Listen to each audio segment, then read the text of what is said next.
یہ صورتیں ہیں کہ جہاں مکیات ہیں. اب اس کے ساتھ 3 مدنیات ہیں. یہ 3 جو مدنیات ہیں ان میں سے 2 صورتیں تو بڑی ہم وزن ہیں اور جوڑے کی شکل میں ہیں، لیکن ایک صورت جو ہے اگرچہ بہت جامع صورت ہے قرآن حکیم کی وہ، لیکن اس کو ہم کہہ سکتے ہیں مضمون کے اعتبار سے کہ وہ سورہ فتح کا ایک ضمیمہ ہے. اگرچہ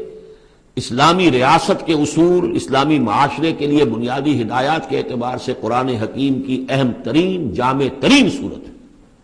18 آیات میں اللہ تعالیٰ نے یوں سمجھیے کہ سورہ نساء، سورہ مائدہ میں جو اصول دیے ہیں اسلامی معاشرے کے اور اسلامی ریاست کے، ان کا لب لباب اور خلاصہ 18 آیات میں ہے سورہ حجرات کی. جہاں تک سورہ محمد صلی اللہ علیہ وسلم کا تعلق ہے، یہ بھی قرآن کی ان صورتوں میں سے ہے کہ جس کا 2 نام ہے. اس کا نام سورہ قتال بھی ہے. زمانہ نزول جو ہے یہ غزوہ بدر سے متصلاً قبل نازل ہوئی ہے، یعنی سورہ بقرہ ہی کا ضمیمہ اس کو سمجھنا چاہیے. سورہ بقرہ ہے اکثر وہ آیات جو نازل ہوئی ہیں ہجرت کے بعد سے لے کر اور غزوہ بدر تک. ایک تو ان کا بڑا مجموعہ ہے جو 40 رکوعوں پر مشتمل ہے، وہ تو سورہ بقرہ ہے، لیکن اس کو علیحدہ رکھا گیا ہے اگرچہ ہے اسی سلسلے کے اندر. اور اس کے علیحدہ رکھنے کا میں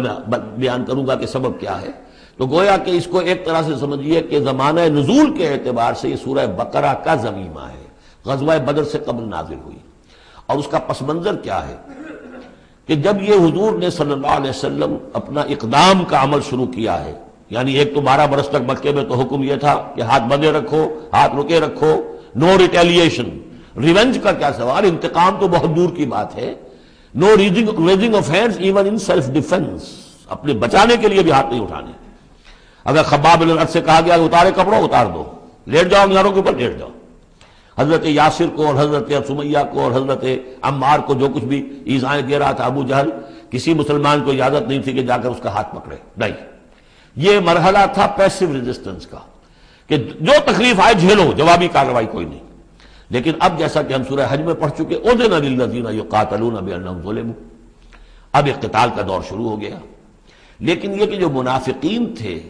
یا جن کے دلوں میں روگ تھا، جو اب اس جان جوکھوں میں ڈالنے کے لیے تیار نہیں تھے، وہ کچھ کہہ رہے تھے کہ آخر لڑائی بھڑائی کا کیا فائدہ ہے، یہ تو کوئی صلح سے کام کرنا چاہیے. یا کوئی یہ بھی کہتا ہوگا کہ گڑ دے کر مارا جا سکتا ہو تو زہر کا کو دینا ہے. ہم اپنی دعوت و تبلیغ کے کام کو بس جاری رکھیں. اور یہ تو محمد نے، معاذ اللہ میں ان کی بات نقل کر رہا ہوں، یہ محمد نے خود جو ہے مہم جوئی شروع کر دی ہے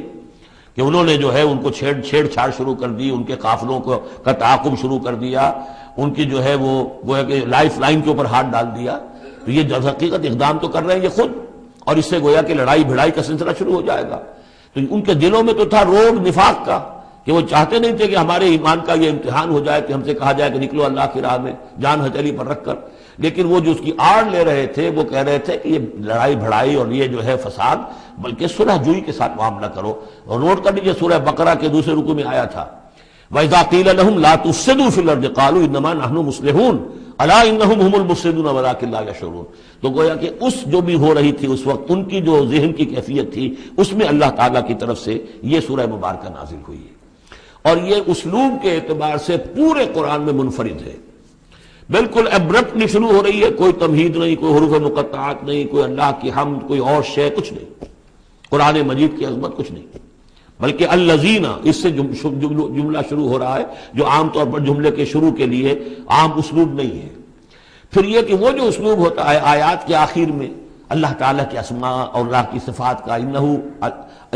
عزیز الحکیم، وہ تو بڑا غفور ہے، رحیم ہے، اس طرح کی کوئی شے آپ کو یہاں نہیں ملے گی. اسلوب بالکل مختلف ہے. ہر آیت ابرپٹ شروع ہو رہی ہے، سورت بھی ابرپٹلی شروع ہوئی ہے اور ابرپٹلی ختم ہو جائے گی. اسی طریقے سے ہر آیت جو ہے شروع ہوتی ہے اور ابرپٹلی ختم ہو جاتی ہے بغیر کسی اختتامی اللہ کے اسماء اور صفات کے حوالے کے. باقی اس میں اور سورہ جو اگلی صورت ہے سورہ فتح، اس میں کیا ترتیب ہے وہ یہ ہے کہ حضور کی انقلابی جد و جہد کا جو آخری مرحلہ تھا، یعنی قتال، آرم کانفلکٹ، اس سے متصلاً قبل یہ سورہ محمد نازل ہو رہی ہے. اور اس کا جو اختتام ہو رہا تھا اور اللہ تعالیٰ کی طرف سے جو فتح آئی ہے اس کی تمہید ہے سورہ حدیبیہ، انا فتحنا لک فتحا مبینا. تو گویا کہ یہ دونوں اینڈ ہیں اس کے. جو آخری مرحلہ تھا انقلاب محمدی صلی اللہ علیہ وسلم کی جد و جہد کا، اس میں جو عام کانفلکٹ شروع ہو رہا ہے غزوہ بدر سے، اس سے قبل یہ صورت نازل ہوئی. اور جب آخری فتح ہونے والی ہے اور وہ فتح مکہ کی ہوگی، لیکن اس سے قبل جو اللہ نے تمہیدی فتح دی ہے وہ فتح ہے انا فتحنا لک فتحا مبینا، وہ صلح حدیبیہ جس کا ذکر جو ہے وہ سورہ فتح کے اندر ہے۔ یہ ربط ہے ان میں۔ بسم اللہ الرحمن الرحیم۔ الذین کفروا وصدوا عن سبیل اللہ اضل اعمالهم، جن لوگوں نے کفر کیا اور اللہ کے راستے سے روکا اور خود بھی رکے، صدا یا سدو میں عرض کر چکا ہوں بار بار، رکنا بھی روکنا بھی، یہ فعل لازم بھی ہے، فعل متعدی بھی ہے۔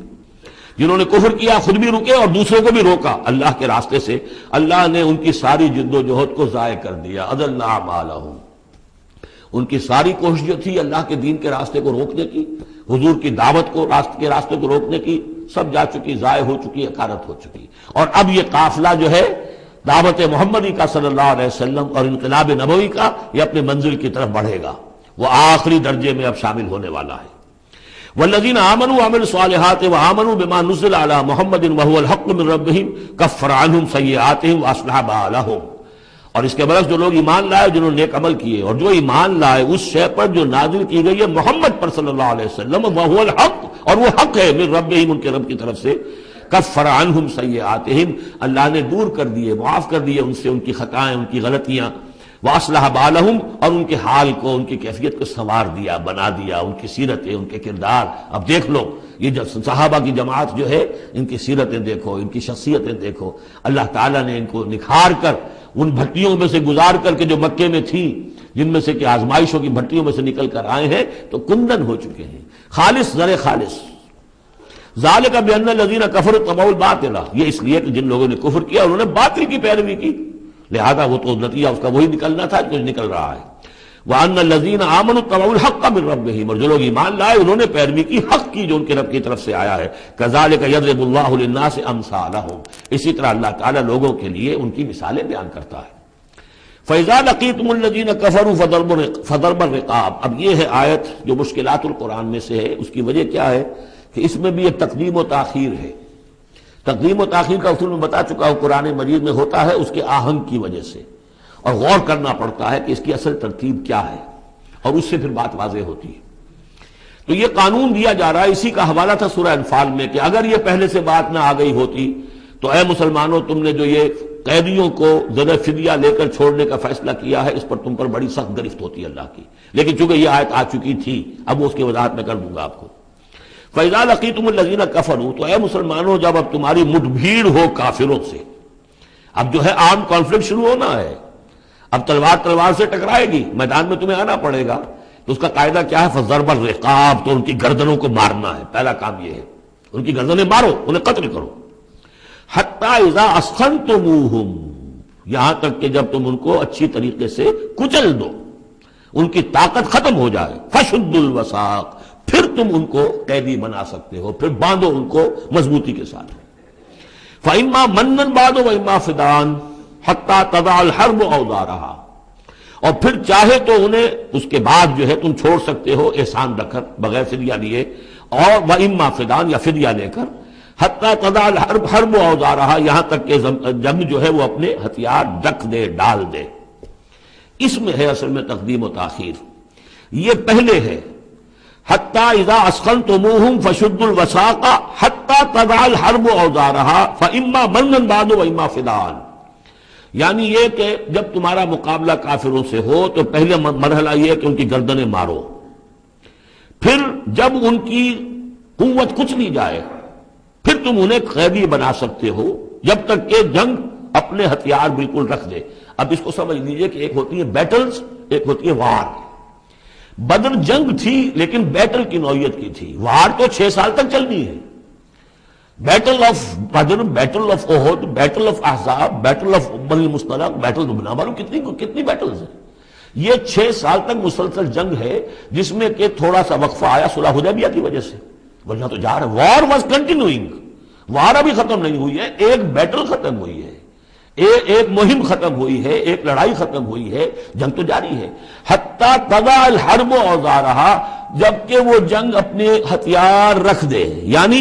اس درجے وہ دین کا غلبہ ہو جائے کہ اب کوئی ریزسٹنس نہ رہے، تو پھر یہ ہے کہ چاہے تم ان کو چھوڑ دو فدیہ دے کر، اور چاہے تم ان کو ویسے بھی احسان سے بھی چھوڑ دو تو کوئی حرج نہیں۔ احسان کرو، بغیر فدیہ دیے بھی چھوڑ دو تو کوئی حرج نہیں، لیکن جب تک کہ ابھی مقابلہ چل رہا ہے اس وقت تک فدیہ لے کر چھوڑ دینے کے معنی کیا ہوئے کہ آپ نے کفر کو تقویت پہنچائی۔ جو آج جنگ کر کے یہاں کرنے کے لیے آئے تھے ان میں سے 70 مارے گئے، اچھا وہ تو کفر کا ایک بازو تو ٹوٹ گیا، لیکن یہ 70 جو تمہاری قید میں آئے تھے اس کو تم نے فدیہ لے کر چھوڑ دیا تو یہ بازو دوبارہ جا کر تم پر حملے کے لیے تیار ہو جائے گا کہ نہیں؟ لیکن چونکہ یہاں پہ اب اس کا معاملہ ججمنٹ کا، واقعتاً دشمن کی کمر کچلی گئی ہے یا نہیں، یہ ہے ججمنٹ کا معاملہ۔ تو حضور نے اگر یہ سمجھا کہ کمر کچلی گئی ہے تو اس کے اوپر پکڑ نہیں ہو سکتی۔ اجتہاد جو ہے، اجتہاد کا اصول یہ ہے کہ اجتہاد میں مخطی بھی ہو تو اسے اجر ملتا ہے اور مصیب ہو تو دوہرا اجر ہے۔ چونکہ حضور کے اجتہاد پر یہ تھا تو آپ کو اگر چھوڑ دیا گیا تو اما منن بعد و اما فدان، جب یہ آلٹرنیٹو اس کے اندر موجود ہے اس آیت کے اندر کہ اس کے بعد پھر چاہو تو تم بغیر کوئی فدیہ لیے ہوئے احسان دھر کر چھوڑ دو اور چاہے فدیہ لے کر چھوڑ دو، تو حضور نے اس کو استعمال کیا ہے۔ اگرچہ اللہ تعالیٰ کے نزدیک ابھی وہ کچھ بھی نہیں گئی تھی کفر کی طاقت، لہذا یہ قبل از وقت ہے جو اجتہاد ہو گیا ہے۔ اسی لیے کہا کہ اگر یہ آیت نازل نہ ہو چکی ہوتی پہلے تو جو کچھ تم نے کیا ہے اللہ تعالیٰ اس پر تمہاری پکڑ سخت کرتا۔ میرا خیال ہے میں وہ آیت بھی آپ کو سنائی دوں، اس لیے کہ یہ بہت مشکل مقامات میں سے ہے، بڑی مشکل سے لوگوں کی سمجھ میں آتی ہے۔ یہ دیکھیے یہ آیت نمبر 67 سے سنا رہا ہوں۔ ما کان لنبی ان یکون لہ اسری حتی یسخن فی الارض، وہی لفظ جو یہاں آیا ہے حتی اذا اسخنتموہم حتی یسخن فی الارض۔ کسی نبی کے لیے یہ روا نہیں ہے کہ وہ کوئی قیدی بنا لے جب تک کہ زمین میں پوری طریقے سے خونریزی نہ ہو جائے اور کفر کو کچل نہ دیا جائے۔ تریدون عرض الدنیا، تم دنیا کا ساز و سامان چاہتے ہو کہ یہ فدیہ دیں گے رقم آئے گی، واللہ یرید الآخرہ، اللہ کے نگاہوں کے سامنے آخرت ہے۔ اللہ عزیز الحکیم، اللہ عزیز اور حکیم ہے۔ لولا کتاب من اللہ سبقا، اگر یہ اللہ کی طرف سے وہ کتاب پہلے آنا چکی ہوتی، حکم، اب یہ کتاب کے معنی پھر وہی حکم ہے یہاں پر، اللہ کی طرف سے پہلے یہ آیت جو ہے جو اس حکم پر مبنی ہے وہ نازل نہ ہو چکی ہوتی، لمسکم فیما اخذتم عذاب عظیم، تو جو کچھ تم نے لیا ہے اس پر تمہارے اوپر بڑی سخت گرفت ہوتی ہے اللہ کی طرف سے، لیکن چونکہ وہ تھی فکلوا مما غنمتم حلالا طیبا، تو جو بھی اب تمہیں غنیمت ملی ہے اسے کھاؤ حلال، اور اس کو حلال اور طیب سمجھتے۔ یہ ہے اس آیت کا مطلب۔ جب تمہارا مقابلہ ہو دشمنوں سے تو گردنیں مارنا ہے پہلا کام، پھر جب پوری طرح کچل لو، طاقت کچھ نہیں گئی کفر کی، تو پھر قیدی بھی بناؤ۔ فشد الوثاق حتی تضع الحرب اوزارہا، جب جنگ بالکل ختم ہو جائے اور گویا کہ وہ ہتھیار ڈال دیے جنگ نے، ڈگ ڈال دیے، اب کوئی طاقت نہیں رہی کفر میں، پھر تم چاہو تو ان کو فدیہ لے کر چھوڑ دو، چاہو تو بغیر فدیہ کے بھی چھوڑ دو، کوئی بات نہیں، اب کوئی خطرہ نہیں، اس لیے کہ انقلاب آ چکا اور مستحکم ہو چکا، اب ان کے کیے کچھ نہیں ہوگا۔ حتی تضع الحرب اوزارہا ذالک ولو یشاء اللہ لانتصر منہم، اللہ چاہتا تو خود ہی ان سے بدلہ لے لیتا، ان کفار سے انتقام لے لیتا، ولکن لیبلو بعضکم ببعض، اللہ تعالیٰ چاہتا تو اس 1000 کے لشکر کو آنے واحد میں ختم کر دیتا، لیکن اللہ نے تمہیں موقع دیا، تمہاری آزمائش کی، تمہارے صبر کا امتحان لیا، لیکن اللہ تعالیٰ امتحان لیتا ہے، جانچتا ہے بعض کو بعض کے ذریعے سے، وہ 1000 کے لشکر کے ذریعے سے ان 313 کے استقامت کی، ایمان اور استقامت جو ہے اس کی آزمائش ہو گئی۔ والذین قتلوا فی سبیل اللہ فلن یضل اعمالہم، اور جو لوگ اللہ کی راہ میں قتل ہو گئے تو اللہ تعالیٰ ان کے اعمال کو ضائع کرنے والا نہیں ہے، ان کے سارے اعمال کا بھرپور اجر انہیں مل جائے گا۔ سیہدیہم ویصلح بالہم، اللہ تعالیٰ ان کو راہ دے گا، پہنچا دے گا، جنت تک پہنچا دے گا، اور ان کے جو معاملہ ہوگا وہاں پہ ان کے احوال بہت اعلیٰ ہوں گے، بہت عمدہ ہوں گے۔ وَيُدْخِلُهُمُ الْجَنَّةَ عَرَّفَهَا لَهُمْ، اور داخل کرے گا انہیں اس باغات میں جو پہلے ہی انہیں پہچنوا دی ہے، بتا دیا ہے کہ اس جنت میں کیا کچھ ہوگا، وہ تو ہم بتا چکے ہیں قرآن کے اندر، اس جنت میں داخل کرے گا۔ یا ایھا الذین آمنوا ان تنصروا اللہ ینصرکم ویثبت اقدامکم، اہل ایمان اگر تم اللہ کی مدد کرو گے تو اللہ تمہاری مدد کرے گا اور تمہارے قدموں کو جما دے گا۔ یہ بہت اہم قانون ہے اللہ کا، تم اللہ کی مدد کرو گے تو اللہ مدد کرے گا۔ تم اللہ کے دشمنوں سے پینگے بڑھاؤ، دوستیاں کرو، ان کی وفاداریوں کے دم بھرو، انہیں اپنا سرپرست سمجھو، انہیں اپنا حمایتی اور مددگار سمجھو، اور ساتھ ہی دعا کرو تو دعائے قنوت نازلہ چاہے سال بھر کرتے رہو گے، اللہ نہیں سنے گا تمہاری دعا۔ ڈھاکہ گیا، مشرقی پاکستان گیا، بدترین شکست آ گئی، قنوت نازلہ مکے میں بھی اور مدینے میں بھی پڑھے جا رہے تھے اور پورے پاکستان میں پڑھے جا رہے تھے، اللہ نے نہیں سنی۔ تمہاری دوستیاں کس سے؟ اللہ سے تو ہے نہیں، اللہ کے خلاف تو اعلان جنگ ہے، تمہاری ساری معیشت سود پر چل رہی ہے، تم نے اللہ کے باغیوں کو دوست بنایا ہوا، انہیں اپنا سرپرست سمجھتے ہو، انہی کی مدد پر تمہارا جو ہے سارا سہارا بھروسہ ہے۔ آ رہا تھا کوئی جہاز چل کر امریکہ کا، وہ تو نہیں آیا، تو اللہ کیوں سنے گا تمہاری بات؟ ان تنصروا اللہ ینصرکم ویثبت اقدامکم، اگر تم اللہ کی مدد کرو گے، تم اس کے اگر مخلص ہو، فرما بردار ہو، اس کے دین کا جھنڈا لے کر کھڑے ہو گئے ہو، تن من دھن اس کے لیے لگانے کو تیار ہو، اللہ مدد کرے گا اور تمہارے قدم جما دے گا۔ والذین کفروا فتعسا لهم، اور وہ لوگ جنہوں نے کفر کیا ہے ان کے لیے تو پھر ہے ان کو گویا کہ رد کر دینا، راندہ درگاہ کر دیے جائیں گے، وہ کھائیں ٹھوکریں۔ وعد اللہ اعمالہم، اللہ نے ان کے تمام اعمال کو، جد و جہد کو، کوششوں کو بالکل گمراہ کر دیا، یعنی ختم ہو گئی وہ، اور ان کا حاصل کچھ نہ ہوا۔ ذالک بانہم کرہوا ما انزل اللہ فاحبط اعمالہم، اس کی وجہ کیا ہے کہ انہوں نے وہ چیز ناپسند کی جو اللہ نے نازل کی، فاحبط اعمالہم، اللہ نے ان کے تمام نیک اعمال بھی ضائع کر دیے۔ یعنی آخر ان میں ایسے بھی تھے کفار میں سے جو غریبوں کو کھانا کھلا دیتے تھے، جو حاجیوں کی خدمت کرتے تھے اور سمجھتے تھے بڑی نیکی کا کام ہم کر رہے ہیں۔ یہ سورہ توبہ میں ہم پڑھ آئے ہیں، اجعلتم سقایۃ الحاج وعمارۃ المسجد الحرام، ان چیزوں کو تم نے بہت بڑی نیکیاں سمجھ رکھا ہے، لیکن یہ کہ اگر تم نے اللہ کے نازل کیے ہوئے قرآن کو ناپسند کیا ہے تو اللہ نے تمہاری ساری اعمال جو ہے حبس کر دیے۔ افلم یسیروا فی الارض فینظروا کیف کان عاقبۃ الذین من قبلہم، تو کیا یہ زمین میں گھومے پھرے نہیں کہ یہ دیکھتے کہ کیا انجام ہوا ان لوگوں کا جو ان سے پہلے تھے؟ دمر اللہ علیہم، اللہ تعالیٰ نے ان پر ہلاکت کو مسلط کر دیا۔ وللکافرین امثالھا، اور ان کافروں کے لیے بھی ایسے ہی انجام آئیں گے۔ ذالک بان اللہ مولا الذین آمنوا وان الکافرین لا مولا لہم، اور یہ اس لیے کہ اللہ تو مولا ہے، رفیق ہے، پشت پناہ ہے، مددگار ہے اہل ایمان کا، اور یہ کہ کافروں کا کوئی مولا ہے ہی نہیں۔ یہ اصل میں یہیں سے حضور نے پھر وہ نعرہ اخذ کیا تھا جب غزوہ احد میں،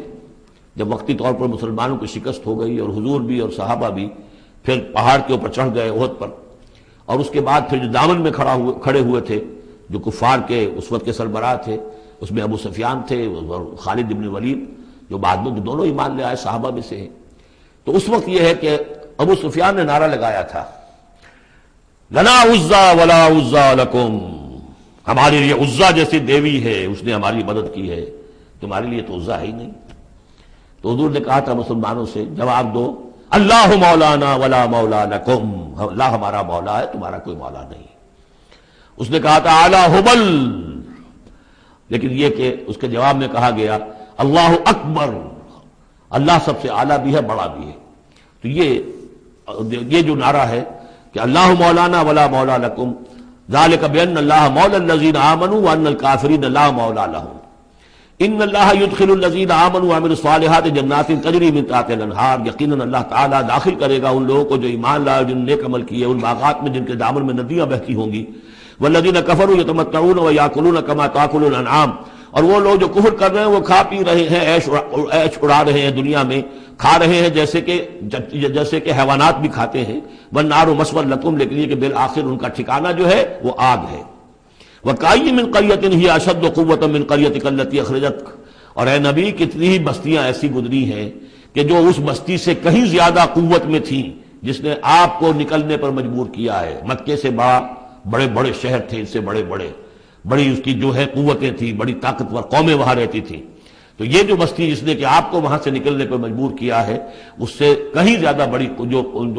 بستیاں تھیں انہیں ہم نے ہلاک کیا۔ اہلکناہم فلا ناصر لہم، ان کو ہم نے ہلاک کر دیا اور ان کا کوئی مددگار نہ ہوا۔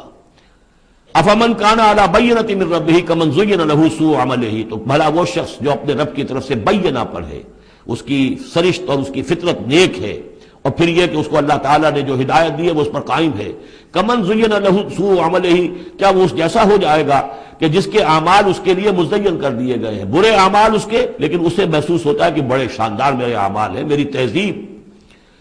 طریقتکم المثلیٰ، تمہارا کلچر بہت اعلیٰ کلچر، مثالی کلچر، واتبعوا اہواءہم، اور انہوں نے پیروی کی ہے اپنی خواہشات کی۔ ان دونوں میں ظاہر بات ہے کہ مساوات نہیں ہو سکتی، وہ جو اللہ کی طرف سے بینہ پر ہے وہ کامیاب ہونے والے ہیں، اور یہ لوگ جو اپنی خواہشات کی پیروی کر رہے ہیں ناکام ہونے والے ہیں۔ مثل الجنۃ التي وعد المتقون فيها انہار من ماء غیر آسن وانہار من لبن لم يتغیر طعمه وانہار من خمر لذۃ للشاربین وانہار من عسل مصفى ولهم فيها من كل الثمرات ومغفرۃ من ربهم کمن ہوا خالد فی النار وسقوا ماء حمیما فقطع امعاءهم صدق اللہ العظیم۔ مثال اس جنت کی جس کا وعدہ کیا گیا ہے متقیوں سے، اس میں نہریں ہیں پانی کی جن میں کوئی بو نہیں، اور نہریں ہیں دودھ کی جس کا ذائقہ تبدیل نہیں ہوتا، وانہار من خمر، اور ایسی شراب کی نہریں کہ جو لذت والی ہے پینے والوں کے لیے، وانہار من عسل مصفی، اور نہریں ہیں ایسے شہد کی جس کو صاف کیا جا چکا ہو، جھاگ اتارا جا چکا ہو، وَلَهُمْ فِيهَا مِنْ كُلِّ الثَّمَرَاتِ، اور پھر مزید برآں ان کے لیے ہوں گے وہاں تمام میوے، تمام پھل، وَمَغْفِرَةٌ مِّن رَبِّكُمْ، اور مغفرت ہوگی ان کے رب کی طرف سے۔ بھلا یہ لوگ کمن ہوا خالد فی النار، بھلا وہ لوگ کہ جو ان جنتوں میں ہوں گے ان کے برابر ہو سکتے ہیں وہ کہ جو ہے آگ میں، جو رہیں گے ہمیشہ آگ میں، وَسُقُوا مَاءً حَمِيمًا، اور انہیں پینے کو دیا جائے گا کھولتا ہوا پانی، فقطع امعاءهم، جو ان کی اتلیوں کو کاٹ کر رکھ دے گا۔ وَمِنْهُمْ مَنْ يَسْتَمِعُ إِلَيْكَ، اب یہاں سے جو اصل مضمون اس سورہ مبارکہ کا ہے، جو میں پہلے عرض کر چکا ہوں کہ قتال سے جو طبیعت اب گھبرا رہی تھی کچھ لوگوں کی، خاص طور پر جن کے دلوں میں رعب تھا، منافقت تھی، ان کی کیفیت ہے جو اس سورہ مبارکہ میں بڑی تفصیل سے آئے گی۔ وَمِنْهُمْ مَنْ يَسْتَمِعُ إِلَيْكَ، ان میں سے کچھ لوگ ایسے بھی ہیں جو اے نبی آپ کی بات بڑی توجہ سے سنتے ہیں، حَتَّىٰ إِذَا خَرَجُوا مِنْ عِنْدِكَ، یہاں تک کہ جب وہ آپ کے پاس سے نکل کر باہر جاتے ہیں، قَالُوا لِلَّذِينَ أُوتُوا الْعِلْمَ مَاذَا قَالَ آنِفًا، تو وہ کہتے ہیں ان کو کہ جنہیں علم دیا گیا، کیا کہا انہوں نے، اب یہ نئی بات آج کیا کہہ دی انہوں نے۔ یہ اوت العلم سے مراد اہل ایمان بھی ہو سکتے ہیں کہ وہ لوگ اہل ایمان میں سے جو لوگ ان میں زیادہ سمجھدار ہیں اور جن کو سمجھتے ہیں کہ زیادہ ان کو اللہ نے فہم عطا فرمایا، ان سے پوچھتے ہیں یہ بات کچھ سمجھ میں نہیں آئی جو آج کہی ہے محمد نے صلی اللہ علیہ وسلم، یا پھر یہ اہل کتاب سے جا کر پوچھتے ہیں جو علم والے جن کو علم پہلے دیا گیا تھا، ماذا قال آنفا، یہ کیا کہہ دیا، یعنی جنگ کے بارے میں جو بھی اب کوئی تجویز ہو رہی ہے، اقدام کا مرحلہ ہے، اب نکلنا ہے، قریش کے قافلوں کا پیچھا کرنا ہے، ماذا قال آنفا اولئک الذین طبع اللہ علی قلوبہم، یہ وہ لوگ ہیں کہ جن کے دلوں پر اللہ تعالیٰ نے مہر کر دی ہے، واتبعوا اہواءہم، اور یہ اپنی خواہشات کی پیروی کر رہے ہیں، یعنی یہ ہچکچاہٹ جن کے اندر پیدا ہو گئی ہے، در حقیقت یہ نشانی ہے اس بات کی کہ ان کے دلوں میں منافقت پیدا ہو چکی ہے۔ والذین اہتدوا زادہم ھدی، اور جو ہدایت پر ہے اللہ تعالیٰ نے ان کی ہدایت میں اضافہ کیا ہے، اس نئے مرحلے کے آنے سے ان کے جوش ایمان میں اور ذوق شہادت میں اضافہ ہو گیا ہے۔ وآتاہم تقواہم، اللہ تعالیٰ نے انہیں ان کے تقوی میں اور اضافہ فرمایا ہے۔ فَهَلْ يَنظُرُونَ إِلَّا السَّاعَةَ أَن تَأْتِيَهُم بَغْتَةً، تو یہ کس چیز کے منتظر ہے سوائے قیامت کے کہ وہ آ دھمکے ان پر اچانک۔ فقط جاء اشراطها،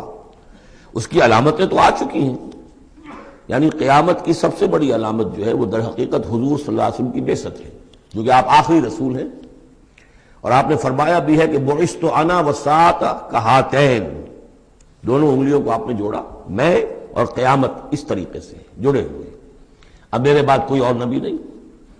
انا آخر المرسلین وانتم آخر الامم، میں آخری رسول ہوں تم آخری امت ہو، تو اب آپ کی بات تو قیامت ہی آنی ہے۔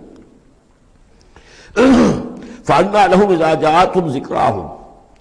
تو جب وہ آ جائے گی ان پر دھمک آ جائے گی، آ دھمکے گی، تو پھر اس وقت ان کا یاد کرنا یا نصیحت اخذ کرنا یا سبق حاصل کرنا ان کے کس کام کا ہوگا۔ فَاعْلَمْ أَنَّهُ لَا إِلَٰهَ إِلَّا اللَّهُ وَاسْتَغْفِرْ لِذَنبِكَ، بس جان لو کہ اللہ کے سوا کوئی معبود نہیں، اور اپنی خطاؤں کے لیے اللہ سے استغفار کرو۔ اب یہاں ایک تو یہ ہے کہ یہ بات خطاب کر کے حضور سے کہی جا رہی ہے واحد کے صیغے میں، اس حوالے سے ایک تعویل تو یہ ہو سکتی ہے کہ یہ حقیقت میں حضور کی وساطت سے آپ کی امت سے کہی جا رہی ہے، لیکن یہ ہے کہ اس میں علماء نے یہ بات بھی نکالی ہے کہ یہاں حضور مخاطب ہے، اور حضور کی مخاطبت میں یہ پہلو موجود ہے کہ حضور کے گناہ کا معاملہ جو ہے ہم اپنے گناہ پر قیاس نہ کریں۔ حسنات الابرار سیئات المقربین،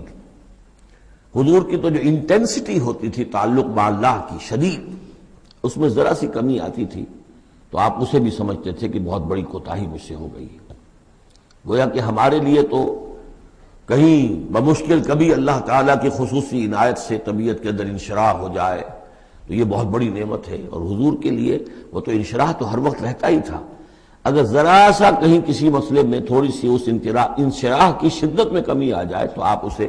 بہت بڑی اپنی کوتاہی، بڑا گناہ سمجھتے تھے۔ ویسے میری ایک ذاتی رائے بھی ہے، وہ میں اگلی صورت میں آ کر اس بات کو پورے طور سے واضح کروں گا کہ یہاں حضور کی خطا سے مراد یہ ہے کہ جو بھی اس جد و جہد میں کہیں کوئی کوتاہی رہ گئی ہے، اور وہ کوتاہی اگر دوسرے مسلمانوں سے ہوئی ہے، تب بھی جیسا کہ آپ کو معلوم ہے کہ جنگ اگرچہ سب مل کر لڑتے ہیں، سپاہی بھی لڑتا ہے، لیکن یہ کہ صحرا بنتا ہے تو جو کمانڈر ہوتا ہے، سپہ سالار ہوتا ہے، فتح اس کے کھاتے میں جاتی ہے۔ اسی طریقے سے شکست ہو جائے تو شکست کا جو کلنک کا ٹیکہ ہے وہ بھی ظاہر بات ہے کہ سپہ سالار کے ماتھے پر لگے گا، چاہے اس میں غلطی کسی اور کی ہو جائے۔ اس اعتبار سے اگر کہیں کسی سے کوئی کوتاہی ہوئی ہے تو گویا کہ وہ حضور صلی اللہ علیہ وسلم کی جد و جہد ہونے کے اعتبار سے کہ آپ ہی کی قیادت میں ہو رہی ہے، تو اس جد و جہد کے اندر کہیں کوئی کوتاہی یا کمی جو ہے اس کا ذکر ہو رہا ہے۔ وَلِلْمُؤْمِنِينَ وَالْمُؤْمِنَاتِ، اے نبی آپ استغفار کیجئے اپنی خطا، آپ تقصیر کا بھی، اور اہل ایمان مردوں اور عورتوں کے لیے بھی۔ وَاللَّهُ يَعْلَمُ مُتَقَلَّبَكُمْ وَمَثْوَاكُمْ، اللہ خوب جانتا ہے کہاں تمہیں لوٹ کر جانا ہے، بازگشت تمہاری کہاں ہے، اور کہاں تمہارا اصل گھر ہے مستقل، تمہارا ٹھکانہ کہاں ہے، یعنی آخرت، بہشت۔ وَيَقُولُ الَّذِينَ آمَنُوا لَوْلَا نُزِّلَتْ سُورَةٌ، اور کہتے ہیں یہ لوگ جو ایمان کے دعوے دار ہیں کیوں نہیں کوئی سورت نازل ہوئی۔ یہ بہت اہم آیت ہے اس سورت کی، کہ اصل میں حضور نے جب وہ چھوٹی چھوٹی مہمیں بھیجنی شروع کر دی تھی، اس وقت تک کوئی ایسی صحیح آیت جب اللہ کے راستے میں نکلو اور قتال کرو شاید نازل نہیں ہوئی۔ اذن کے درجے میں تو بات آ گئی کہ سورہ حج کے اندر آیت نازل ہو گئی تھی، لیکن سورہ حج کو بھی بعض حضرات چونکہ مدنی سمجھتے ہیں تو ہو سکتا ہے وہ بھی اس کے بعد نازل ہوئی ہو، اگر وہ رائے صحیح ہو۔ باقی سورہ بقرہ کے اندر جو آیات آئی ہیں وہ بھی یہ ہے کہ جب وہ تم سے جنگ کریں، قاتلوا فی سبیل اللہ الذین یقاتلونکم، اور بظاہر ہجرت کے بعد ابتدا ابھی مکے والوں کی طرف سے نہیں ہوئی تھی، انیشیٹو حضور نے لیا ہے، چھوٹے چھوٹے دستے آپ نے بھیجنے شروع کر دیے، ان کا گھیراؤ گویا کہ آپ کر رہے ہیں۔ ایک تو پولیٹیکل آئسولیشن آف قریش، کہ جہاں بھی آپ گئے 4 مہموں میں تو آپ خود بھی تشریف لے گئے، 8 مہمات ہیں کل بدر سے پہلے، جن میں سے 4 میں آپ نے بھی شرکت فرمائی، اس لیے وہ غزوات کہلاتے ہیں۔ عام ہمارا خیال ہے کہ پہلا غزوہ جو ہے غزوہ بدر ہے، اس سے پہلے 8 ہیں مہمات، جن میں سے 4 سرایا ہیں جن میں حضور تشریف نہیں لے گئے، مسلمانوں کو آپ نے بھیجا، اور 4 غزوات ہیں۔ جہاں آپ گئے وہاں جا کر آپ نے وہاں کے قبیلے سے، اس علاقے میں جو قبیلہ آباد تھا اس سے آپ نے صلح کر لی۔ اب یا تو وہ پہلے حلیف تھا قریش کا، اب حلیف بن گیا وہ حضور کا صلی اللہ علیہ وسلم، یا یہ کہ نیوٹرل بن گیا، اس نے کہا کہ نہ ہم آپ کی مدد کریں گے قریش کے خلاف، نہ قریش کی مدد کریں گے آپ کے خلاف۔ نتیجہ یہ ہوا کہ پولیٹیکل جو انفلوئنس تھا، zone of influence, political influence Quraysh کا وہ کم ہو رہا ہے۔ پھر آپ نے قافلوں کا پیچھا کیا تو اس سے اندازہ ہوا کہ اب ان کی لائف لائن جو ہے، ان کی تو شہرت تھی وہ، اس کے اوپر آپ نے ہاتھ ڈالا۔ یہ چیزیں چونکہ آپ کی طرف سے ہوئی ہیں، اس وقت تک مکے والوں کی طرف سے جو بھی کچھ انہوں نے کیا، مکے میں ستایا، مارا، پیٹا، وہ تھے اپنی جگہ۔ ہجرت کے بعد ان کی طرف سے کوئی اقدام نہیں ہوا۔ اس پر یہ لوگ جو تھے، جو ذرا اس جنگ وغیرہ سے اور اس معاملے سے اپرا رہے تھے، تو ان کو ایک دلیل ملی ہوئی تھی، وہ کہتے تھے لولا نزلت سورۃ، کیوں نہیں کوئی سورت نازل ہو جاتی۔ یہ تو محمد صلی اللہ علیہ وسلم نے خود ہی اپنا ایک سلسلہ شروع کر دیا ہے اپنی ذاتی رائے سے۔ ان کا خیال ہوگا جیسے کوئی مہم جو انسان ہوتا ہے، تو شاید اسی طریقے سے اب یہ جو ہے مہم جو انسان بن گئے۔ لولا نزلت سورۃ فاذا انزلت سورۃ محکمۃ، پھر جب ایک محکم سورت نازل کر دی گئی، وذکر فیہا القتال، اور اس میں قتال کا حکم آ گیا۔ رأیت الذین فی قلوبہم مرض، تو اب تم دیکھو گے ان لوگوں کو کہ جن کے دلوں میں روگ ہے، ینظرون الیک نظر المغشی علیہ من الموت، اب آپ کی طرف ایسے دیکھیں گے جیسے وہ شخص دیکھتا ہے جس پر موت کی غشی طاری ہو رہی ہوتی ہے۔ دلیل ان کی ختم ہو گئی۔ اب وہ کہتے تھے کہ آیت اترے، کو قرآن نازل ہو جس سے معلوم ہو کہ اب قتال ہے، یہ اللہ کا حکم ہے۔ اسی لیے اسی آیت میں جو لفظ قتال آیا ہے، اسی کے حوالے سے اس سورت کا نام سورہ قتال بھی ہے۔ فَإِذَا أُنزِلَتْ سُورَةٌ مُحْكَمَةٌ وَذُكِرَ فِيهَا الْقِتَالُ رَأَيْتَ الَّذِينَ فِي قُلُوبِهِم مَّرَضٌ يَنظُرُونَ إِلَيْكَ نَظَرَ الْمَغْشِيِّ عَلَيْهِ مِنَ الْمَوْتِ فَأَوْلَىٰ لَهُمْ،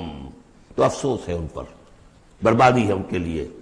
طاعۃ وقول معروف، دیکھو ایمان لائے ہو، ایمان کا دعویٰ کر رہے ہو، تو اطاعت لازم ہے تم پر، طاعت وقول معروف. ہاں کوئی مشورہ دینا ہے، بھلی بات کہنی ہے، کوئی حرج نہیں ہے، مشورہ دے سکتے ہو، اچھی بات کہہ سکتے ہو، لیکن اطاعت کرنی پڑے گی. فَإِذَا عَزَمَ الْأَمْرُ، مشورے کے بعد جب فیصلہ ہو جائے، ایک بات طے ہو جائے، فَلَوْ صَدَقُوا اللَّهَ لَكَانَ خَيْرًا لَهُمْ، تو اب اگر انہوں نے جو وعدہ اللہ سے کیا ہوا تھا اور جو میثاق ایمان ان کا ہے اس کو اگر یہ سچا کریں گے، ثابت ہوں گے سچے، تبھی ان کی خیریت ہے، تبھی ان کے لیے بہتری ہے. فَهَلْ عَصَيْتُمْ إِن تَوَلَّيْتُمْ أَن تُفْسِدُوا فِي الْأَرْضِ وَتُقَطِّعُوا أَرْحَامَكُمْ. اس آیت کے دو ترجمے کیے گئے ہیں. پہلے میں وہ ترجمہ کر رہا ہوں کہ جو شیخ الہند کا بھی ہے اور مجھے اسی سے اتفاق ہے کہ تم ذرا سوچو، اگر جس حال میں اس وقت تم ہو، اگر تمہیں حکومت مل جائے، تم والی بن جاؤ، تمہیں یہاں اقتدار مل جائے اس جزیرہ نما عرب میں، تو تمہاری ابھی چونکہ پوری تربیت نہیں ہوئی ہے، خاص طور پر ظاہر بات ہے کہ جو انصار مدینہ تھے ابھی ایمان لائے تھے، ان کی تربیت تو نہیں ہوئی. ان میں ایک بڑی تعداد ایسے لوگوں کی بھی شامل تھی، آپ کو معلوم ہے کہ جو منافق تھے. آخر غزوہ احد میں 1/3 نفری جو ہے وہ نکل کر چلی گئی تھی، تو معلوم ہوا کہ اس میں اتنی بڑی تعداد میں منافق بھی تھے. اگر اس حال میں تمہیں کہیں حکومت مل جائے تو تم کیا کرو گے؟ تفسدوا فی الارض، زمین میں فساد مچاؤ گے، وتقطعوا ارحامکم، اور اپنے رحمی رشتے کاٹو گے. یہ بات سمجھنی چاہیے ان جماعتوں کو بھی کہ جو چاہے اپنے دارشت میں دین کے لیے اقتدار حاصل کرنا چاہتی ہیں، کہ ہم دین کو قائم کرنے کے لیے چاہتے ہیں کہ ہمارا غلبہ ہو، لیکن یہ کہ اگر وہ اپنے کارکنوں کی تربیت پر زور نہیں دیں گے، ان میں خلوص اور اخلاص اور للہیت، خالص اللہ کے لیے جو کرنا ہے اللہ کے لیے اور دین کے احکام کے مطابق، اگر ان جماعتوں کے کارکن جو ہیں وہ اس کی پوری تربیت یافتہ نہیں ہوں گے، تو ہو سکتا ہے کہ بجائے اگر انہیں کہیں اختیار مل جائے تو بجائے کہ اصلاح کے اور فساد ہو جائے. اور پہلا فساد تو اس اعتبار سے کہ بہرحال وہ لوگ فاسق اور فاجر تھے، انہوں نے جو فساد مچایا سو مچایا، لیکن اگر دین کے نام پر کہیں فساد مچ جائے تو پھر دین بدنام ہو جائے گا. یہ ہے مضمون کہ جو یہاں اس آیت میں آیا ہے کہ ابھی تمہیں امتحانوں میں سے گزرنا پڑے گا، بھٹیوں میں سے نکلو گے تب تم ذرے خالص بنو گے اور کندن بنو گے. ایک ترجمہ یہ کیا گیا ہے ان تولیتم، مطلب اگر تم منہ موڑ لو گے، قتال نہیں کرو گے، تو اس کا نتیجہ یہ نکلے گا کہ زمین میں فساد ہوگا اور تم اپنے رحمی رشتے قطع کرو گے. لیکن میرے نزدیک پہلا مضمون، یہ ترجمہ میں آپ کو پڑھ کر سنا رہا ہوں، شیخ الہند کا ہے. پھر تم سے یہ بھی توقع ہے کہ اگر تم کو حکومت مل جائے تو خرابی ڈالو ملک میں اور قطع کرو اپنی قرابتیں. مجھے اسی سے اتفاق ہے. اولئک الذین لعنہم اللہ فاصمہم واعمی ابصارہم، یہ وہ لوگ ہیں کہ جن پر اللہ تعالیٰ نے لعنت کی ہے اور انہیں بہرا بھی کر دیا ہے اور ان کی نگاہوں کو اندھا کر دیا ہے. افلا یتدبرون القرآن ام علی قلوب اقفالها، کیا یہ قرآن پر تدبر نہیں کرتے؟ قرآن پر تدبر کریں، اس کے بین السطور بھی تو پڑھیں. غلبہ دین کی جد و جہد میں یہ سارے مراحل آنے والے ہیں، یہ تو ان سے پہلے کہہ دیا گیا تھا، سورہ عنکبوت میں آ چکا تھا. احسب الناس ان یترکوا ان یقولوا آمنا وهم لا یفتنون، کیا لوگوں نے یہ سمجھا تھا کہ صرف یہ کہنے سے کہ ہم ایمان لائے انہیں چھوڑ دیا جائے گا اور بخش دیا جائے گا اور انہیں آزمایا نہیں جائے گا؟ وَلَقَدْ فَتَنَّا الَّذِينَ مِن قَبْلِهِمْ فَلَيَعْلَمَنَّ اللَّهُ الَّذِينَ صَدَقُوا وَلَيَعْلَمَنَّ الْكَاذِبِينَ. ہم نے تو ہمیشہ جو بھی ان سے پہلے تھے ان کو بھی آزمایا ہے، اور اللہ تو صاف کھول دے گا، واضح کر دے گا کہ کون حقیقت میں سچے مومن ہیں اور کون جھوٹ موٹ کے مومن بنے ہوئے ہیں. اور اسی صورت میں آگے بھی آ گیا فَلَيَعْلَمَنَّ اللَّهُ الَّذِينَ آمَنُوا وَلَيَعْلَمَنَّ الْمُنَافِقِينَ.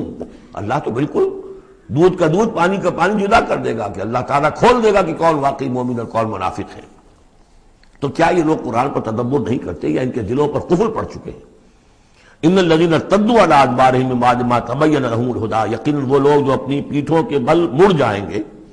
اس کے بعد کہ ان پر ہدایت واضح ہو چکی ہو. الشیطان سول لہم، شیطان نے در حقیقت ان کے لیے یہ مرحلہ ارتداد کا اور پیچھے مڑ جانے کا آسان کر دیا ہے. واملی لہم، اور ان کو بڑی طول عمل کے اندر پھنسا دیا ہے، لمبے لمبے ان کی امیدیں ہیں دنیا کے اندر. ظاہر بات ہے دنیا میں بڑے بڑے نقشے بنا رکھے ہیں، تو اب یہ میدان جنگ میں جاتے ہوئے تو انسان کترائے گا. ذالک بانہم قالوا للذین کرہوا ما نزل اللہ سنطیعکم فی بعض الامر، یہ اس لیے ہے کہ انہوں نے کہا ان لوگوں سے جنہیں ناپسند ہے وہ شے جو اللہ نے نازل کی. اللہ نے قرآن نازل کیا، یہ ناپسند کس کو تھا؟ قریش کو تھا، کفار کو اور یہود کو. تو یہ لوگ یہ ایمان تو لے آئے تھے، لیکن یہ کہ ان کے اندر وہ روگ تھا، دلوں میں وہ مرض تھا، وہ نفاق کی بیماری جڑ پکڑ چکی تھی. وہ یہ کہتے تھے ذالک بانہم قالوا للذین کرہوا ما نزل اللہ، جن لوگوں کو یہ اللہ کے اتاری ہوئی کتاب اور اللہ کے اتارے ہوئے احکام پسند نہیں آتے، ان سے جا کر ان کا سنطیعکم فی بعض الامر، کہ دیکھیے ہم اگرچہ ایمان تو لے آئے ہیں، محمد کی بات تو ہمیں ماننی ہے، لیکن ہم آپ کی بھی اطاعت جاری رکھیں گے، کچھ چیزوں کے اندر آپ کی بات پر ہم عمل کریں گے، آپ کا حکم مانیں گے، آپ یہ نہ سمجھیے کہ ہم نے آپ سے اپنا رشتہ بالکل توڑ لیا۔ منافق اسی کو کہتے ہیں کہ جس نے دونوں کے ساتھ جوڑا رکھنے کی اپنے آپ کو کوشش کی، مذبذبین بین ذلک لا الہ ہؤلاء ولا الہ ہؤلاء، ان کے پاس جاتے تو کہتے ہیں، اہل ایمان کے پاس آتے تو کہتے ہیں ہم ایمان لے آمنا، وَإِذَا خَلَوْا إِلَىٰ شَيَاطِينِهِمْ قَالُوا إِنَّا مَعَكُمْ إِنَّمَا كَانُوا نَسْتَهْزِئُونَ إِنَّا نَحْنُ مُسْتَهْزِئُونَ إِنَّمَا نَحْنُ مُسْتَهْزِئُونَ وَاللَّهُ يَعْلَمُ إِسْرَارَهُمْ، اور اللہ تعالیٰ کو خوب معلوم ہے جو کچھ کی یہ خفیہ باتیں کرتے ہیں جا کر۔ فَكَيْفَ إِذَا تَوَفَّتْهُمُ الْمَلَائِكَةُ يَضْرِبُونَ وُجُوهَهُمْ وَأَدْبَارَهُمْ،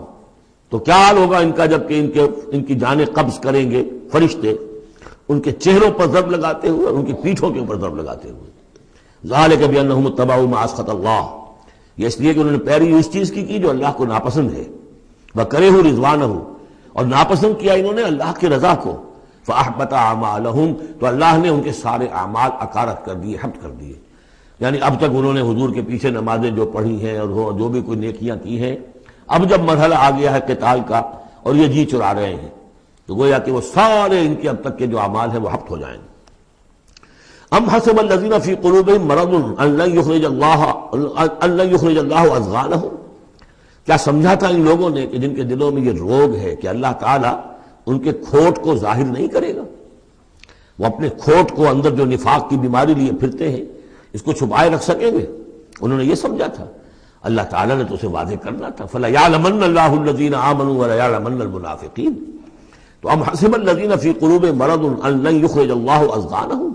انہوں نے سمجھا تھا کہ اللہ تعالیٰ ان کے کھوٹ کو، دلوں کے کھوٹ کو علم نشرہ نہیں کر دے گا۔ وَلَوْ نَشَاءُ لَأَرَيْنَاكَهُمْ، اور اگر ہم چاہیں تو اے نبی آپ کو دکھا دیں کہ یہ ہیں وہ لوگ، فَلَعَرَفْتَهُمْ بِسِيمَاهُمْ، آپ ان کے چہروں سے انہیں خود ہی پہچان لیں گے۔ ظاہر بات ہے کہ ایک صادق الایمان شخص کا چہرہ اور ایک منافق کا چہرہ، انسان کے قلب کی کیفیت جو ہوتی ہے وہ تو چہرے کے اوپر جو ہے، face is the index of mind, ذہنی کیفیت جو ہے، قلب کی کیفیت جو ہے وہ چہرے پر ہوتی ہے۔ فَلَعَرَفْتَهُمْ، تو آپ پہچان ہی چکے ہیں انہیں ان کے چہروں سے،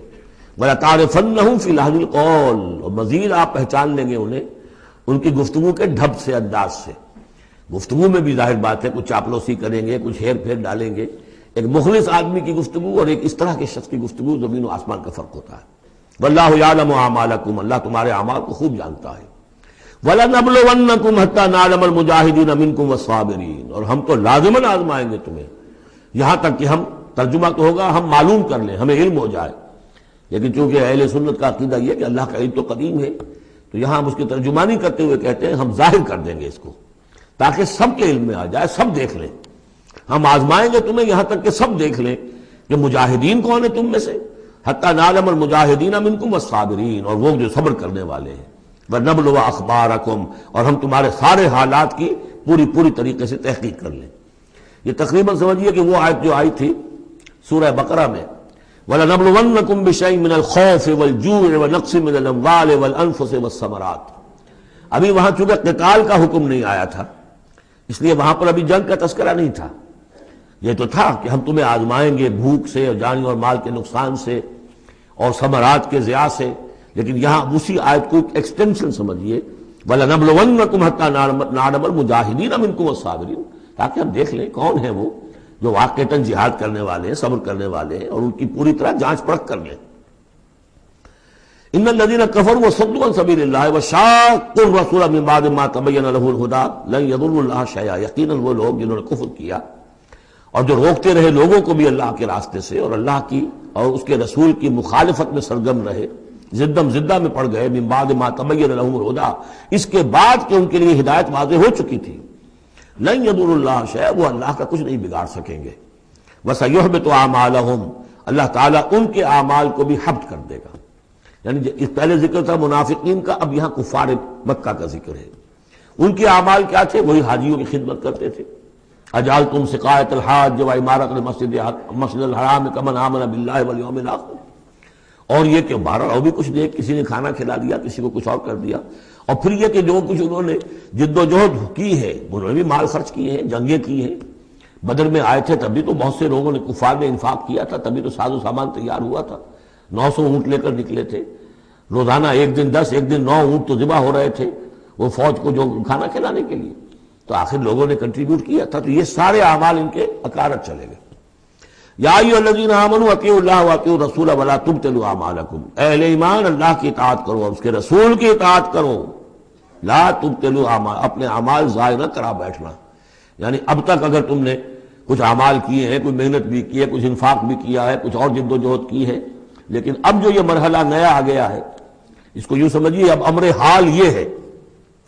اللہ کا اس کے رسول کا جس وقت جو حکم ہے اس وقت اس کو ماننا ہوگا۔ اب حکم یہ ہے، لہذا اگر اس میں تم نے کہیں پیٹھ دکھا دی تو تم اپنے سارے سابقہ اعمال کو باطل کرا لو گے۔ ان الذین کفروا وصدوا عن سبیل اللہ ثم ماتوا وهم کفار فلن یغفر اللہ لهم، یقیناً وہ لوگ کہ جنہوں نے کفر کیا اور اللہ کے راستے سے وہ روکتے رہے اور یا رکے رہے، یہ دونوں جیسے میں نے عرض کیا کہ صدا یا صدو جو ہے یہ فعل لازم بھی ہے، فعل متعدی بھی ہے۔ ثم ماتوا وهم کفار، اور وہ مر گئے اسی حال میں کہ وہ کافر تھے، فلن یغفر اللہ لهم، تو ایسے لوگوں کو اللہ تعالیٰ ہرگز نہیں بخشے گا۔ فلا تہنوا، تو اے مسلمانوں تم ڈھیلے نہ پڑو، بودے پن کا مظاہرہ نہ کرو، وتدعوا الی السلم، سیدھا سلم میں، اور تم جو اب یہ کہہ رہے ہو صلح کی بات ہونی چاہیے اور سلامتی کی بات ہونی چاہیے اور خام خواہ کی لڑائی جھگڑا جو ہے اس سے کیا حاصل ہے، یہ جو تم کر رہے ہو یہ نہ کرو۔ فلا تہنوا وتدعوا الی السلم، بلکہ اب جو مرحلہ آ گیا ہے اب تو سرفروشی کا مرحلہ آ گیا ہے، وانتم الاعلون، اور گھبراؤ نہیں، تم ہی سب سے اونچے رہو گے، سربلند رہو گے، غالب ہوگے۔ واللہ معکم، اللہ تمہارے ساتھ ہے، اس کی مدد تمہارے شامل حال ہے۔ ولن یترکم اعمالکم، اللہ تعالیٰ تمہارے اعمال ضائع نہیں کرے گا۔ انما الحیات الدنیا لعب و لہو، یہ دنیا کی زندگی تو کھیل ہے اور کچھ جی کا بہلانا ہے، اس کے سوا کیا ہے؟ آخرت کے مقابلے میں تو یہ دھوکے کا سامان ہے، دھوکے کی ٹٹی ہے۔ وما الحیات الدنیا الا متاع الغرور وان تؤمنوا وتتقوا یؤتکم اجورکم، اگر تم ایمان لاؤ، ایمان پر قائم رہو اور اپنے رب کا تقوی اختیار کیے رکھو، اللہ تعالیٰ تمہیں دے گا تمہارے بدلے، تمہارے اجر۔ ولا یسألکم اموالکم، اور وہ تم سے تمہارے مال نہیں مانگتا، مطلب یہ کہ سارے مال نہیں مانگتا یا تم سے زبردستی مال نہیں مانگتا۔ دیکھیے دونوں چیز ذہن میں رکھیے، اللہ مال تو مانگتا ہے، من ذا الذی یقرض اللہ قرضا حسنا، کون ہے جو اللہ کو قرض حسنا دیتا ہے؟ کتنی مرتبہ کہا اللہ کی راہ میں انفاق کرو، اللہ کی راہ میں انفاق کرو۔ سورہ بقرہ میں ہم پڑھ چکے ہیں، انفقوا فی سبیل اللہ ولا تلقوا بایدیکم الی التہلکہ، اللہ کی راہ میں خرچ کرو، لگا دو، اپنے آپ کو اپنے ہاتھوں ہلاکت میں مت ڈالو۔ یہ اللہ کا مال مانگنا تو ہے، لیکن ایک تو یہ کہ جبر نہیں کیا، یہ کمال ہے محمد رسول اللہ صلی اللہ علیہ وسلم کا، اتنی عظیم انقلابی جد و جہد۔ کبھی آپ نے نہیں کہا کہ ایمرجنسی ہے لہذا اب سب کا مال ضبط، فلاں کا مال ضبط، کچھ نہیں، جو بھی تشویق ہے ترغیب ہے، لیکن جس نے دیا اپنی مرضی سے دیا، سوائے ایک جنگ کے نفیر عام بھی نہیں تھی، تشویق ہے ترغیب ہے، حرض المومنین علی القتال، نکلو اللہ کی راہ میں، شہادت جو ہے اس کو اپنا مقصود سمجھو، شہادت ہے مطلوب و مقصود مومن، جبر نہیں کیا، یہ کمال ہے میرے نزدیک۔ ویسے تو کمال ہر پہلو سے ہے، لیکن یہ نکتہ بھی ذہن میں رکھیے کہ کہیں بھی کسی صورتحال میں جبر کا معاملہ نہیں آیا، تو اللہ تعالیٰ تم سے جبرن نہیں مانگتا یا کل کے کل مال نہیں مانگتا۔ ان یسألکموہا، اگر وہ تم سے مانگے تمہارے سارے مال، فیحفکم، اور تم پر سختی کرے تنگی کرے، تبخلوا، تم بخل سے کام لوگے، ویخرج اضغانکم، اور اللہ ظاہر کر دے گا پھر تمہارے اندر کے کھوٹ کو، جو تمہارا کھوٹ اندر ہے وہ زبانوں پر آ جائے گا، جیسا کہ غزوہ احزاب کے موقع پر آ گیا کہ ما وعدنا اللہ ورسولہ الا غرورا، منافقین نے یہ بات کہہ دی کھلم کھلا کہ اللہ اور اس کے رسول نے تو ہمیں دھوکہ دیا، سب باغ دکھائے۔ ہاں انتم ہؤلاء تدعون لتنفقوا فی سبیل اللہ، تمہیں بلایا جا رہا ہے، ترغیب دی جا رہی ہے، تمہیں تشویق دی جا رہی ہے کہ تم اللہ کی راہ میں خرچ کرو، لتنفقوا فی سبیل اللہ، فمنکم من یبخل، تم میں سے کوئی وہ بھی ہے جو بخل سے کام لیتے ہیں، ومن یبخل فانما یبخل عن نفسہ، جو کوئی بخل سے کام لے رہا ہے وہ بخل اپنے آپ سے کر رہا ہے، وہ اپنے وہ فائدے چھوڑ رہا ہے کہ جو انفاق سے اسے ملیں گے۔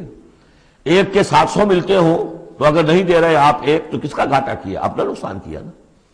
تو وہ تو اپنی جان سے ہی نفس جو ہے بخل کر رہا ہے۔ واللہ الغنی وانتم الفقراء، اور اللہ تعالیٰ تو غنی ہے، یہ تو تمہارے امتحان کے لیے مانگ رہا ہے تم سے، اللہ کو قرض دو۔ اللہ تعالیٰ تم سے صدقات بھی قبول کر لیتا ہے، وَيَقْبَلُ الصَّدَقَاتِ، صدقات قبول کر لیتا ہے۔ یہ اللہ تعالیٰ کی طرف سے تمہارے لیے تمہارا اعزاز ہے، اکرام ہے۔ واللہ الغنی، حالانکہ وہ غنی ہے، وَأَنْتُمُ الْفُقَرَاءُ، اور محتاج اصل میں تم ہو۔ وَإِن تَتَوَلَّوْا، یہ آیت بڑی فیصلہ کن ہے۔ ان تتولوا، اگر تم پیٹھ پھیر لوگے، یستبدل قوما غیرکم، تو تمہیں ہٹا کر کسی اور قوم کو لے آئے گا، ثم لا یکونوا امثالکم، پھر وہ تمہاری طرح کے نہیں ہوں گے۔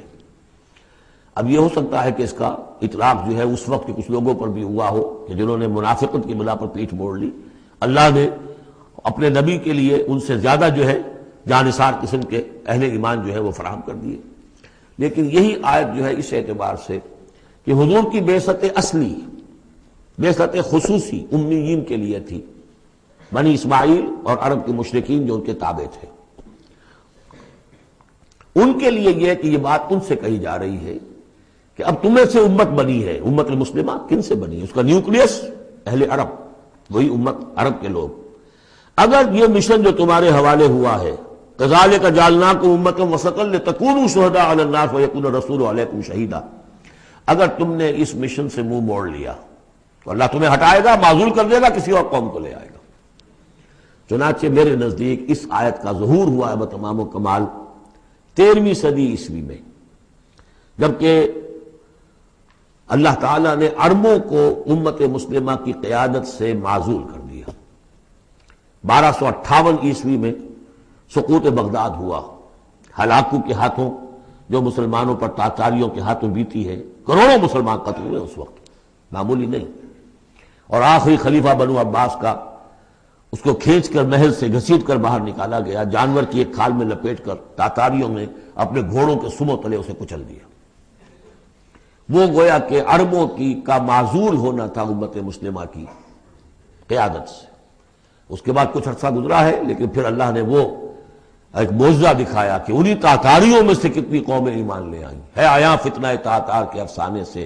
پاسباں مل گئے کعبے کو صنم خانے سے۔ پھر وہی تاتاری تھے جن میں سے ترکان تیموری نکل آئے، ترکان صفوی نکل آئے، ترکان سلجوقی ان سے بھی پہلے آ چکے تھے، اور ترکان عثمانی، پھر گریٹ آٹومان امپائر، پھر خلافت بھی اللہ نے پھر وہاں منتقل کر دی۔ 400 برس تک خلافت جو ہے وہ بھی ترکان عثمانی کے پاس رہی۔ ان تتولوا یستبدل قوما غیرکم ثم لا یکونوا امثالکم۔ صدق اللہ العظیم۔